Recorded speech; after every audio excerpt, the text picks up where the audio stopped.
So guys, good afternoon everyone. Sa mga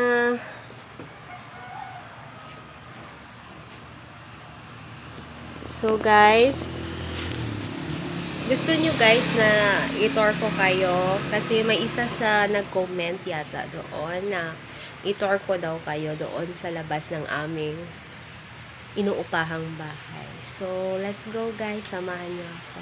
Ito lang naman yung area. Hindi naman masyadong kalaki.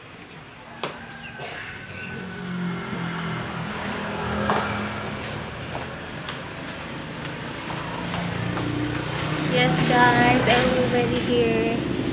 Nandito na ako sa labas ng aming inuupahang bahay. Malaki naman siya at doon yung room namin. Yung room namin is doon sa taas. Yang open na yan. Yes, doon yung ano namin, yung room namin mag-park ko. And then dito is may mga tanim dito, may mga bulaklak dito. Marami ditong bulaklak kahit yung may-ari nito is ano siya, nag-iisa lang siya. At ngayon ay matanda na siya. Ito yung mga ano niya, yung mga harden, 'di ba? Madami din yung mga harden ng ano ng inuupahang bahay namin. And then dito, and then dito, and then may isa ditong puno na papaya na madami siyang bunga. Madami siyang bunga. Kanina nga, kinuha ko yung isa dyan, tapos kinain ko. Kasi sayang naman siya pag hindi mo kinuha, tapos masisira lang, diba? So, kinuha ko siya kanina. And then, may isa dito, pero sobrang laki siya, pero wala siyang bunga. Ayan. Wala siyang bunga. Madami din dito mga prutas, mayroon din dito mga gulay. So, ito yung ano niya, yung palibot ng bahay niya. Madami din siyang mga tanim dito like papayas,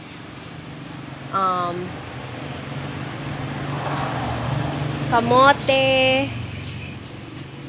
may mga prutas like avocado, kalamansi, bayabas, meron din ditong Indian mango, and then star apple. Madami ditong mga langka pa din, like langka. Madami ditong mga pwede mong makain kapag bumunga siya. Madami ka din ditong makakain na prutas dito sa paligid ng aming inuupahang bahay. Diba? Maganda din naman dito. Pero sobrang luma na yata ito. Actually is 30 years. I think itong bahay 30 years na to or nasa 40. I don't know, I forgot kasi sinabi lang sa akin dati ng nagmamay-ari dito kasi nagkakausap din kasi kami. Kaya yan. So, ayan. At then this area,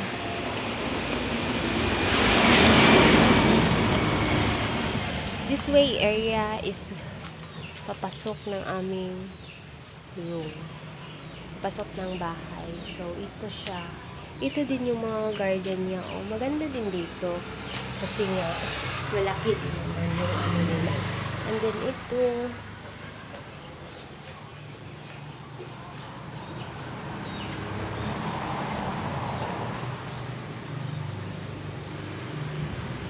And then ito yung mga kusina namin. Ito yung aming kinakainan. Diyan ako kanina kumain, diba? Nakita nyo akong kumain dyan.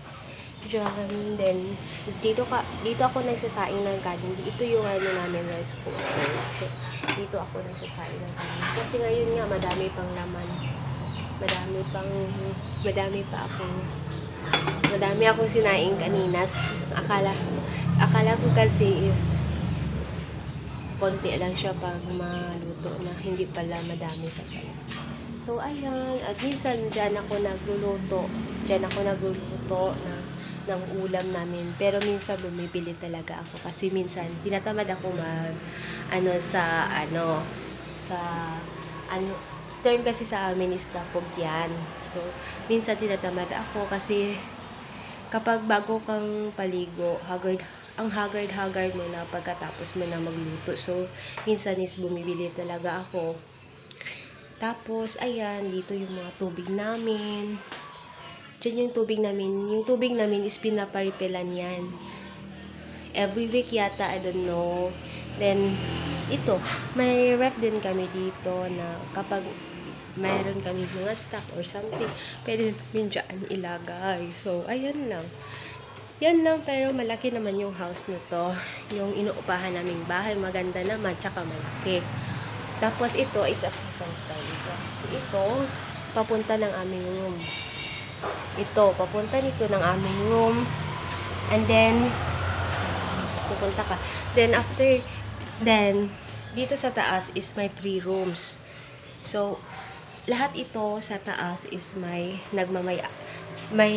nagbo-board dito. Dito, isa is the room. And then, the next room is one. And then, third room.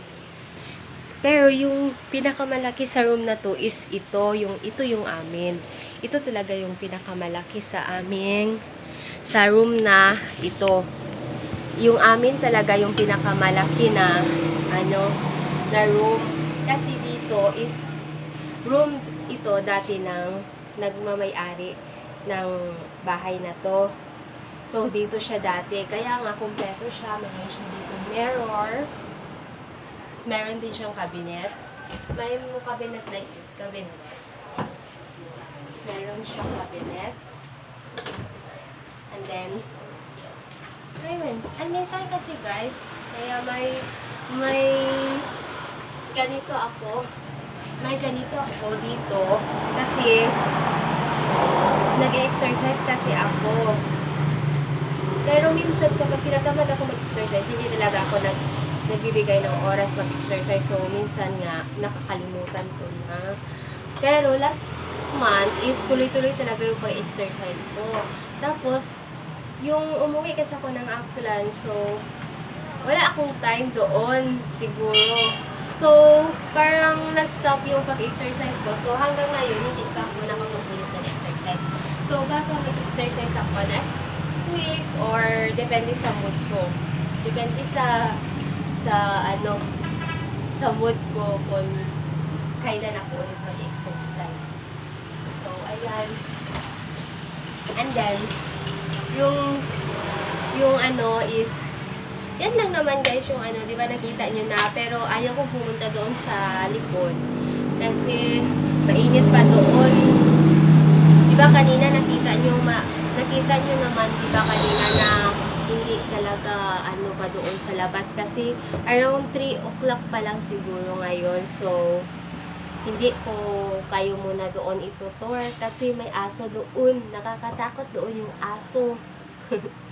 May aso doon isa. Tapos, kapag minsan ka lang niya nakikita is tumatahol talaga siya at parang kakagatin ka niya. Kaya, minsan, pag ako lang doon mag-isa or hindi talaga ako doon pumupunta sa likod.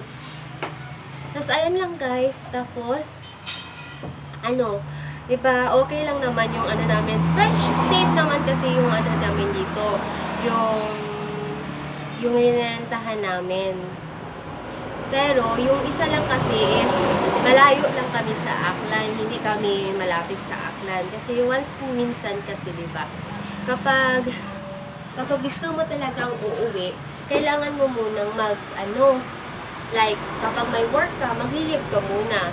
Almost 2 days or 1 day. Kasi nga, kapag uwi ka ngayon, kailangan mo munang matulog doon then the next day. Para hindi naman masayang yung pamasahe mo. Kasi nga, mahal dito yung pamasahe. Hanggang galing Kalibo, papunta dito sa Antique,